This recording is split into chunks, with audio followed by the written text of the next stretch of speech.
Good morning class. BA part second political science paper first प्रमुख राज्य व्यवस्थाएं unit fourth चीन का संविधान। और आज के लेक्चर का टॉपिक है चीन की राष्ट्रीय जनवादी कांग्रेस।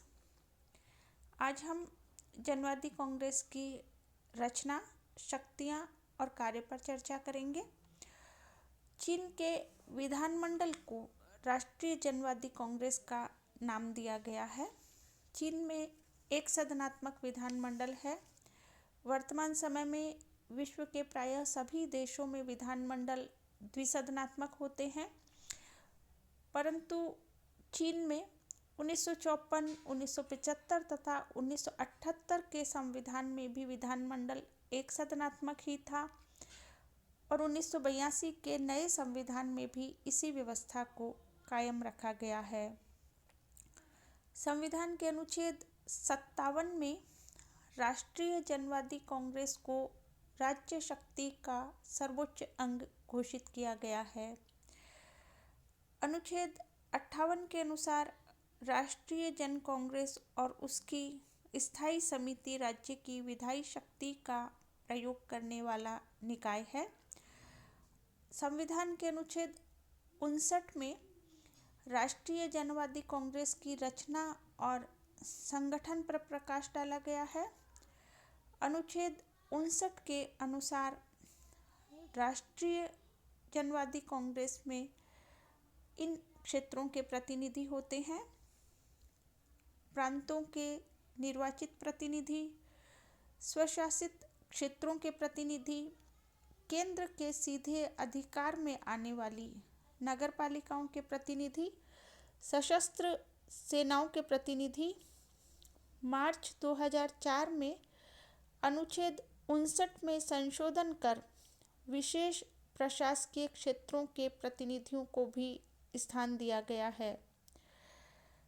प्रतिनिधियों की संख्या का निर्धारण तथा उनके निर्वाचन के लिए अपनाई जाने वाली पद्धति की व्यवस्था कानून द्वारा की जाती है। राष्ट्रीय जनवादी कांग्रेस के प्रतिनिधियों का निर्वाचन वयस्क मताधिकार के आधार पर होता है। 18 वर्ष की आयु प्राप्त व्यक्तियों को वयस्क माना गया है। सभी वयस्क नागरिक मताधिकारी है और निर्वाचन में भी उम्मीदवार हो सकते हैं, परंतु शर्त यह है कि वे न्यायालय से दंडित न हो, साम्राज्यवादी, पूंजीपति तथा सामंत न रहे हों, पागल नहीं होने चाहिए, राष्ट्रीयता, प्रजाति, कामधंधे, कुल, धार्मिक विश्वास, शिक्षा, संपत्ति या निवास स्थान के आधार पर किसी भी व्यक्ति को मताधिकार या उम्मीदवार होने के अधिकार से वंचित नहीं किया जाएगा। जनवादी कांग्रेस के सदस्यों की संख्या का निर्धारण कानून के आधार पर होता है। इसके सदस्यों को डिप्टी कहा जाता है। व्यवहार में चीन में उम्मीदवारों की एक ही सूची रखी जाती है और चुनाव में संघर्ष की स्थिति कभी भी पैदा नहीं होती। राष्ट्रीय जनवादी कांग्रेस की सदस्यता के लिए उम्मीदवारों की नामजदगी पर दल के केंद्रीय अधिकारियों का पूर्ण नियंत्रण रहता है। चीनी शासकों के अनुसार उम्मीदवारों की यह नामजदगी व्यापक और निरंतर वाद विवाद के आधार पर होती है और इसे लोकतांत्रिक विचार विमर्श की प्रक्रिया का परिणाम माना जाना चाहिए। सदस्यों के विशेषाधिकार संविधान के अनुसार राष्ट्रीय जनवादी कांग्रेस के सदस्यों को उनके सदस्य बने रहने तक कुछ विशेषाधिकार और उन्मुक्तियां प्रदान की गई है। किसी भी सदस्य को कांग्रेस की पूर्व अनुमति के बिना बंदी नहीं बनाया जा सकता है और न ही मुकदमा चलाया जा सकता है। यदि कांग्रेस की बैठक न हो तो इस संबंध में कांग्रेस की स्थायी समिति से अनुमति लेना आवश्यक है। कार्यकाल और अधिवेशन अनुच्छेद 60 के अनुसार राष्ट्रीय जनवादी कांग्रेस का निर्वाचन 5 वर्ष के लिए होता है। इसके कार्यकाल की समाप्ति से 2 माह पूर्व स्थायी समिति को नई कांग्रेस के निर्वाचन पूर्ण करा लेने चाहिए। स्थायी समिति के लिए यह भी आवश्यक है कि वह जनवादी कांग्रेस का अधिवेशन वर्ष में एक बार अवश्य बुलाए और आवश्यकता पड़ने पर पहले भी अधिवेशन बुलाया जा सकता है और स्थगित भी किया जा सकता है, और यदि इसके 1/5 सदस्य अधिवेशन बुलाने का आग्रह करें तो भी इसका अधिवेशन बुलाया जा सकता है। अब देखते हैं जनवादी कांग्रेस की शक्तियां और कार्य। अनुच्छेद 62 में राष्ट्रीय जनवादी कांग्रेस की शक्तियों और कार्यों का उल्लेख किया गया है, जो इस प्रकार है। अपने पहले अधिवेशन में जनवादी कांग्रेस अपनी कार्यवाही के संचालन हेतु प्रेसिडियम का चुनाव करती है। यह संविधान में संशोधन करती है, संविधान के क्रियान्वयन का निरीक्षण करती है। यह फौजदारी, दीवानी तथा राज्य के विविध अंगों से संबंधित मूलभूत कानूनों का निर्माण व संशोधन करती है। जनवादी चीनी गणराज्य के राष्ट्रपति तथा उपराष्ट्रपति का निर्वाचन करती है। राष्ट्रपति की सिफारिश पर राज्य परिषद के प्रधानमंत्री तथा उप प्रधानमंत्री के चयन का निर्धारण करना। जनवादी कांग्रेस ही स्टेट काउंसिलर, मंत्रालयों के प्रभारी मंत्रियों, राज्य परिषद के महासचिव का प्रधानमंत्री द्वारा मनोनयन होने पर अंतिम रूप से चयन करती है। केंद्रीय सैनिक आयोग के अध्यक्ष का निर्वाचन करती है तथा उनके द्वारा मनोनीत सदस्यों का आयोग के लिए चयन करती है। जनवादी कांग्रेस सर्वोच्च जनवादी न्यायालय के सभापति का निर्वाचन करती है। यह सर्वोच्च जनवादी प्रोक्यूरेटोरेट के प्रोक्यूरेटर जनरल का निर्वाचन करती है। आर्थिक और सामाजिक विकास के लिए योजनाओं की जांच व स्वीकृति प्रदान करती है। योजनाओं के क्रियान्वयन के बारे में प्रस्तुत प्रतिवेदनों की जांच का कार्य भी करती है। यह चीन के बजट की जांच व स्वीकृति प्रदान करती है। बजट के क्रियान्वयन संबंधी प्रतिवेदनों की जांच करती है। यह स्थायी समिति द्वारा लिए हुए यदि कोई अवांछित या अनुचित निर्णय है तो उनको परिवर्तित कर सकती है, उन्हें रद्द कर सकती है। नए प्रांतों, स्वायत्त प्रदेशों या नगर पालिकाओं की स्थापना के लिए जनवादी कांग्रेस की स्वीकृति आवश्यक है। ये विशेष प्रशासनिक प्रदेशों की स्थापना का निर्णय करती है।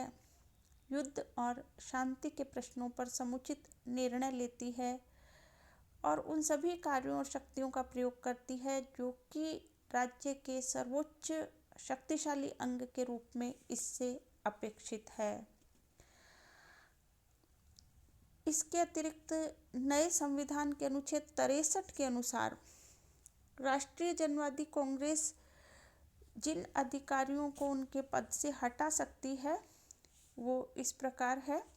ये चीन के राष्ट्रपति और उपराष्ट्रपति को उनके पद से हटा सकती है। प्रधानमंत्री, उप प्रधानमंत्री, विभिन्न मंत्रालयों तथा आयोगों के प्रभारी मंत्रियों, ऑडिटर जनरल तथा स्टेट काउंसिल के महासचिव को उनके पद से हटा सकती है। केंद्रीय सैनिक आयोग के चेयरमैन तथा अन्य सदस्यों को उनके पद से हटा सकती है। सर्वोच्च जनवादी न्यायालय के सभापति को उनके पद से हटा सकती है। इस प्रकार जनवादी कांग्रेस की प्रमुख शक्तियों और कार्यों को देखकर ऐसा प्रतीत होता है कि जनवादी कांग्रेस के पास अत्यंत व्यापक शक्तियां हैं। उसे न केवल विधायी वरन प्रशासनिक और वित्तीय शक्तियां भी प्राप्त है और नए संविधान में तो उसे राज्य शक्ति का सर्वोच्च अंग कहा गया है।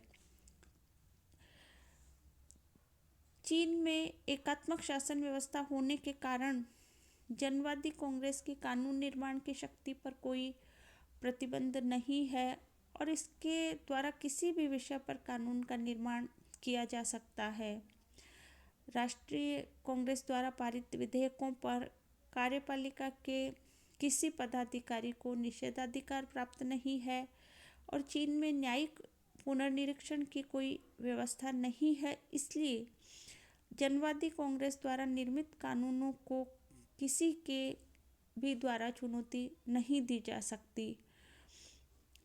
तो इस दृष्टि से देखने पर बिल्कुल लगता है कि जनवादी कांग्रेस को कानून निर्माण के क्षेत्र में अत्यंत व्यापक शक्ति प्राप्त है।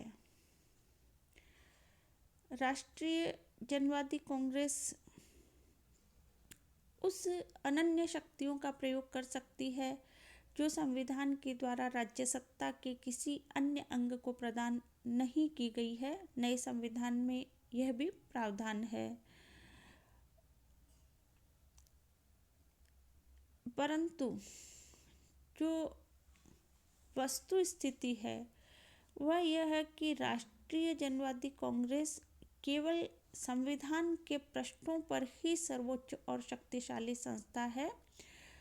वास्तविक स्थिति भिन्न है। इसके कई कारण हैं। उनमें से जो प्रमुख कारण है वो ये है कि इसके अत्यधिक विशाल सदस्य संख्या लगभग 3000 के लगभग होने के कारण किसी भी मामले पर ठीक प्रकार से विचार नहीं किया जा सकता। जनवादी कांग्रेस का अधिवेशन बहुत थोड़े समय के लिए होने के कारण समस्त वास्तविक शक्ति इसके सत्रावसान काल में कार्य करने वाली स्थायी समिति के पास केंद्रित हो गई है। यद्यपि स्थायी समिति जनवादी कांग्रेस के प्रति उत्तरदायी है, परंतु यह उत्तरदायित्व भी केवल कागजी ही है, नाम मात्र का ही है। साम्यवादी दल के सर्वोच्च नेता ही सब कुछ है। वे ही नीतियों का निर्माण करते हैं। स्थायी समिति या जनवादी कांग्रेस तो केवल संवैधानिक और औपचारिकताओं के नाते अपनी स्वीकृति की मोहर लगाती है। यदि हम जनवादी कांग्रेस के कार्यों तथा कार्य प्रक्रिया को अच्छी तरह से देखेंगे तो यही निष्कर्ष निकलेगा कि जनवादी कांग्रेस एक दिखावे मात्र की संस्था है। 1954 के संविधान के आधार पर कार्य करने वाली जनवादी कांग्रेस के संबंध में प्रोफेसर हरिमोहन जैन ने लिखा था, जनवादी कांग्रेस की सदस्यता का बहुत बड़ा आकार उसमें साम्यवादी दल का प्राधान्य, राष्ट्रीय जनवादी कांग्रेस और उसकी स्थायी समिति के बीच समान दलीय आधार के कारण सामंजस्य, जनवादी कांग्रेस के अधिवेशनों का बहुत कम होना और अल्प समय के लिए होना आदि बातों ने जनवादी कांग्रेस को संविधान का केवल एक औपचारिक अंग बना दिया है। उसकी यथार्थ सत्ता का प्रयोग स्थायी समिति करती है। 1982 के वर्तमान संविधान के अंतर्गत कार्य करने वाली जनवादी कांग्रेस के संबंध में भी स्थिति निश्चित रूप से यही है। आज के लिए इतना ही। धन्यवाद।